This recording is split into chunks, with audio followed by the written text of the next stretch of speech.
Kryetare, a ka dhe lëndë tjera të natyrave që kanë interes publik e që janë më të shprehura në rajonin e Gjakovës? Për te këtyre rasteve pra që janë korrupsioni, a ka raste të shumta që mund të vlerësohen si karakteristike të rastit vrasjeve, rastit të krimeve ndaj pyllit? Rastet të vrasjeve nuk ka pas shumë, përjashtimisht këtë vit e dini rastin e fundit që ndodhi. Ajo që përballen më shumti është dhuna në familje. Qysh po trajtohen këto raste? Këto raste kanë prioritet absolut, qoftë në domenin civil, qoftë në atë penal.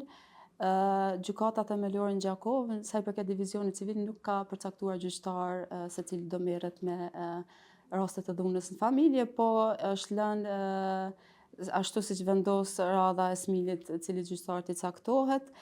Ndërsa në divizion civil është përcaktuar që një gjyqtar caktuar të trajtojnë këto raste e që këto viteve të fundit nuk ka ndodhur ndonjëherë që Gjakova të vonohet në trajtimin e këtyre rasteve.